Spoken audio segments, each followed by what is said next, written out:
Hello everyone again. Thank you for joining us for our ducks class. This is part 2, and part 1 was trying to identify and separating them out in a diving ducks and dabbling ducks. So for part 2, we are going to actually be looking at different mounts of ducks and talking about their field characteristics. So today here at Sandy Ridge, Josh is going to help us, and Sandy Ridge Reservation is one of the premier birding locations in Northeast Ohio all year. So welcome, Josh.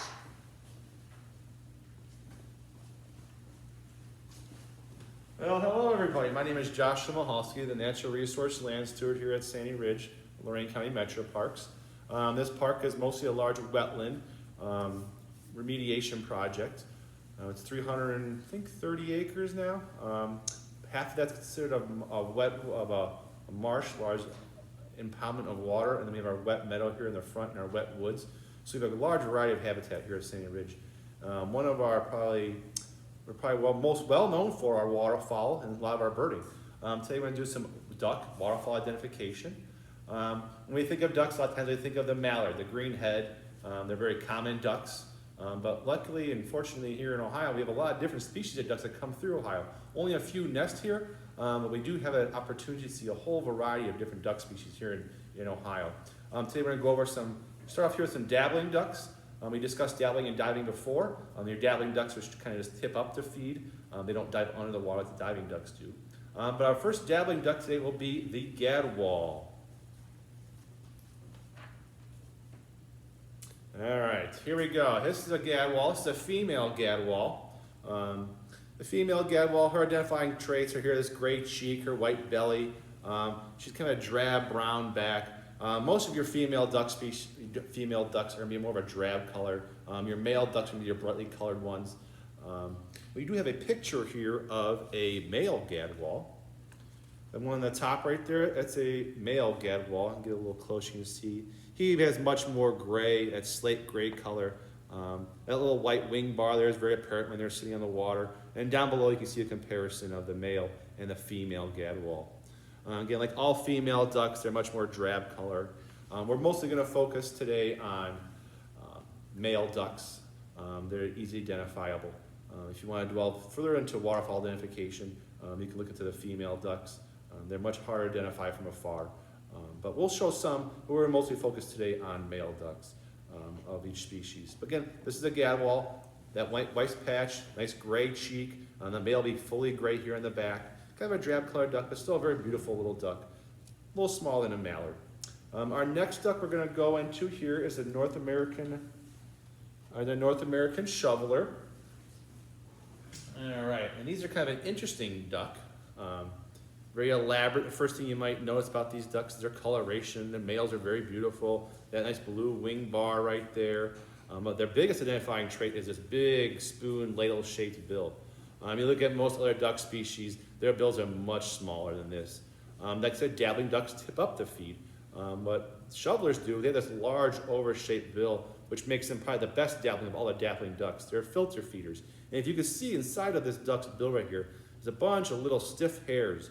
And what ducks do is they suck in muddy water, and they use their tongue to push the muddy water out. What's left behind is all the food, all the little insect life, all the snails, aquatic animals of all sorts, little fish. A lot of these guys, times when they feed, you'll see them in a circle, and they'll all swim in a circle following each other with their bills in the water and they're filter feeding. What they do is when they go in that circle while they're feeding, they're stirring up all the muck on the bottom and they're bringing it up to the surface through the commotion of their feet. So a lot of times you'll see these guys feeding in a group, in a circular pattern. It also helps identify them on the water. Their best thing is probably that big bright orange bill. And with the male too, when you see the male shoveler sitting in the water, there's a nice rusty red patch right here. This guy's not so as apparent, but in a nice fully mature adult male, this rusty red patch right here is very identifiable as a shoveler. The shoveler is actually in the teal family. It's our largest teal. We'll go into the other couple types of teal we have here at Sandy Ridge, North America, and here in Ohio here shortly. But this is the North American shoveler. They can be easily identified, sometimes confused with the mallard with their nice green head.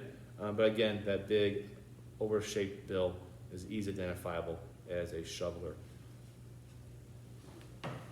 All right, we have some other shovelers I can show you here in flight. There's a couple different ways of identifying a waterfowl. On the wing or when they're resting on the water. The easiest way to identify a waterfowl probably is when they're resting on the water, when they're feeding or sleeping or just hanging out in the water. When they're flying, there's another way of identifying waterfowls by their wing patterns. You can see in these shovelers right here, there's nice blue, slate gray color, there's white wing bar. When ducks are flying over you, they all have their unique little patterns on their wings. So if you focus on their wings, you can really help to identify what species of duck it is. That's a little more advanced birding. Today we're mostly going to focus on profiles of them on the water. But you can see here the female shoveler too. Looks very similar to a female mallard on the back, but she also has that large oval-shaped bill and that nice blue patch up here at the white. A female mallard would have green. Again, North American shoveler. Interesting, cool duck. All right. The next one we're going to focus on is going to be, everybody knows this guy, the common male mallard. Very identifiable. That bright green iridescent head, that white ring around their neck, that rusty red front, the little blue wing bar here, the bright orange feet. Very identifiable. Everybody knows mallard. When they're in flight, this blue wing bar will stand out really predominantly. You can see that as an identifying feature when they're flying. But mallard, pretty common. We all know them. These are one of the most prolific ducks in North America. They're not very picky on where they nest. They'll nest pretty much anywhere, as probably many of us know. They nest all across all of North America, all of Canada, east coast to the west coast. A very prolific, very adaptable duck. A lot of our duck species have very specific nesting requirements and where they can nest. But this species here will nest here in Ohio. And it's not too picky on where it nests either. All right, so here's the male mallard. We'll show you the female mallard. So we're not going to focus too much on female ducks, but she's a good description of what a lot of female ducks look like. The female mallard, she does not have that green head. She does still have that blue wing bar. So if you see a female mallard, you don't know what quite it is, you see that nice blue wing bar right here, that will tell you it's a female mallard. But again, that very drab camouflage pattern, so while she's sitting in her egg, she's camouflaged. When it comes to almost all female ducks, they all are somewhat similarly colored in this pattern, which can make them a challenge to identify. Again, this is the female mallard. Probably most easily confused with would be like a female gadwall or a black duck. And we'll do the black duck here next. All right, here is a common black duck. These are interesting duck. Kind of looks very similar to a female mallard in the shape of the head, the coloration of the head. But if you look at the body, it's a much more chocolatey color, much more deeper, rich brown color than a female mallard. The female mallard is much more lighter colored. This would be representation of a male black duck also. They're not very elaborately colored black ducks. They're interesting species. Historically, their numbers have been declining pretty fast. They've kind of stabilized recently. But then one of the main reasons why black duck numbers have really gone down is they mostly nest in eastern Canada. So Ontario, Quebec, they like forested lakes. So as they cleared the forest around a lot of lakes in Canada and parts of the upper Great Lakes, what happened was the mallards moved in. Mallards like a more open habitat near water. Black ducks like a more forested habitat a lot of times around water. When those mallards came in, they actually could interbreed with the black ducks. So you get a black duck mallard hybrid. What happens over time, if that keeps happening, you start to lose your black duck populations. So currently these guys are stable, but they did suffer a lot of loss in numbers, mostly due to habitat loss in eastern Canada and the emergence of mallards in their habitats where they nest. And then again, that eventual inbreeding. A lot of ducks can hybridize. They call it hybridization. A lot of ducks can interbreed with each other and create hybrids. A lot of times those hybrids are sterile, but that's one problem that black ducks have faced is hybridization by mallards. They're actually not found very much further west of the Mississippi River. They're found from the Mississippi River mostly east. You find a few pockets west of the Mississippi, but they're mostly an eastern species. While most of our duck species nest in the Great Plains and out west into far north into Canada, this species nests more in the eastern part of North America, not so much as further west and as north. Again, North American black duck, easily confused with probably a female mallard for sure. All right. Our next duck is going to be North American wood duck. North American wood duck's a very elaborately colored duck, very beautiful duck. This is a male, obviously. The female, she's got some color to her, but she's not quite as colorful as this. Identifying features on a male wood duck are quite a few. A nice crest, red chest, iridescent head, the bright red eye in a male wood duck, the white outline on the chin and neck. There's a lot of colors on a wood duck. The males in the back, this wasn't showed as good, but their feathers are very iridescent. This is an older mount, so it's losing a lot of its color, but their backs are very iridescent. Not easily confused with any other duck species out there. Wood ducks actually nest in tree cavities. They don't nest in the ground. Most other duck species will nest on the ground, nests on the ground. These guys prefer holes up in trees, near water, either a stream, a river, a lake, a marsh. Historically, the numbers were very low. That was mostly due to a lack of nesting habitat, but most of the past 100 years, we've been putting up a lot of wood duck boxes. You'll see these big bird houses that will be out in the middle of a lake or a pond somewhere, and that's where these guys are nesting. And so there's not a lot of tree cavities near waters a lot of time. We'll put these wood duck boxes, and these wood ducks will nest in those wood duck boxes we put up. We have quite a few here at Sandy Ridge. I think we have about 13 wood duck boxes.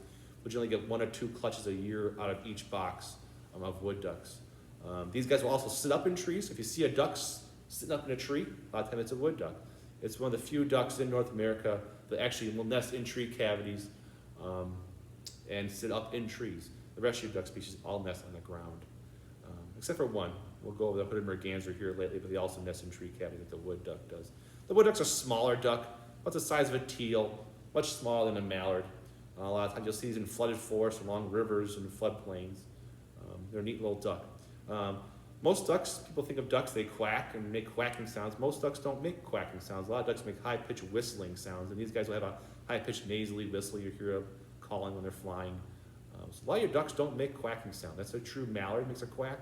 But a lot of your other duck species have different kinds of whistles and calls they make. But again, male wood duck.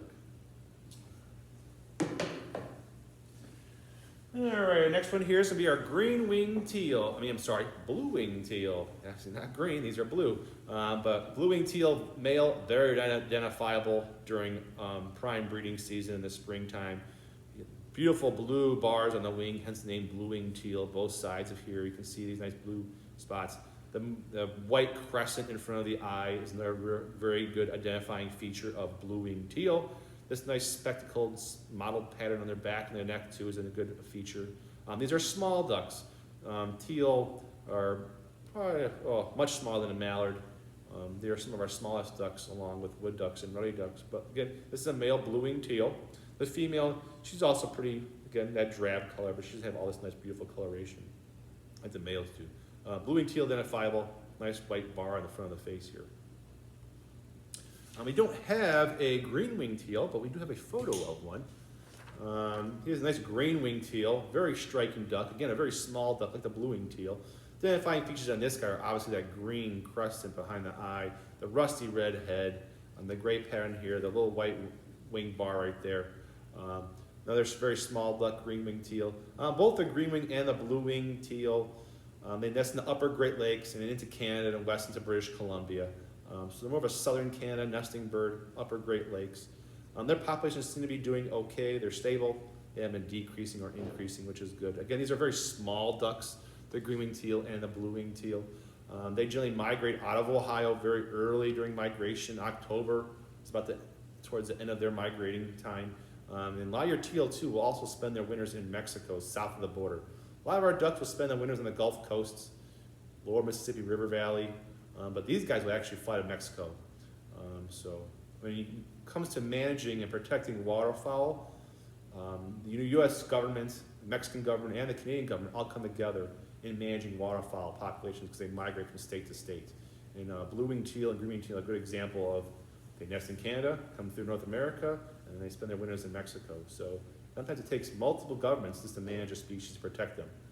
So this here is your Greenwing and your Bluewing Teal. Those very small ducks, and you don't see them too much in Ohio except for during migration. All right, another really cool duck, one of my favorite ducks, is we don't have a mount of them here, but this is a Widgeon. Widgeons are neat little ducks, very vocal, pretty little ducks. The males are identifiable by that white patch on their forehead right here. That stands out a long ways away, you can see that. They have some green behind the eye. Other than that, they're kind of drably colored brown on the belly here. The female, very similar to the male, but out that white patch. You note that little white and blue bill. And these are little dabbling ducks too. These guys are very vocal. You'll see them in big flocks sometimes. They're a smaller duck, a little bit bigger than teal, but smaller than the mallard. We get quite a few of them here at Sandy Ridge. These guys will mostly nest all of Canada into Alaska, and their range is expanding. A lot of our ducks are stable or they're declining due to habitat loss, but actually Greenwing Teals, Widgeons here are expanding their range into eastern Canada. Historically, they didn't really nest in Ontario and Quebec, but the range is expanding. So these guys, the numbers are probably actually going up and they're in an increase. So neat to see with waterfowl. A lot of our waterfowl, our populations really fluctuate due to habitat loss. All right, another neat dabbling duck, we don't have it mounted, but we have a photo of, is the pintail. Pintails are beautiful ducks. They're right up there with wood ducks for beauty. I think just overall color and just beauty of their patterns, of their color patterns. You see the male pintail here, that nice white neck and chest, and that white wraps up behind the eye, that rusty red head, and this long tail feathers, hence how they got their name is pintail. We have two very long feathers that come off the back. Beautiful feathers on the back here. That white is identifying feature on pintails, that rusty red head. The female pintail looks just like pretty much a female mallard. They're very tough to identify difference. The head's a little smaller on a female pintail than a mallard, but these are really neat dabbling ducks. Their populations were on steep decline for a long time, but they seem to be stabilizing now. They mostly nest in the Great Plains states, into Alberta, Saskatchewan. A lot of these ducks, teal, a lot of our different dabbling ducks nest in the Great Plains states, or Saskatchewan or Alberta, the prairie pothole region. A lot of those species aren't doing too good, just due to habitat loss. A lot of times due to agricultural production or mining, gas and oil work being done. But a lot of work is being done to create more habitat for a lot of our prairie pothole nesting ducks. These ones are their populations fluctuate a lot more than a lot of our diving ducks that nest up in the high Arctic. There's a lot less development. So pintail, absolutely beautiful duck. You don't see a lot of them. They are around. You see them off and on here at Sandy Ridge, but they seem to be doing pretty good, holding their own. Again, a very beautiful duck. You can't really confuse a male pintail with a whole lot of other duck species, except for maybe a long-tailed duck, which we'll go over here shortly. But again, male, female, pintail. All right, and we're going to wrap it up for right now. We're going to dive into diving ducks here really shortly. I'm going to hand you over to Linda, and then we're going to go into the next phase. All right, well, thank you. Hope that helps you out a little bit with some of the identification. Really cool to see a lot of those ducks mounted, so you can kind of get a really good feel of coloration and size. So we're going to stop here. That would be for our dabbling duck section.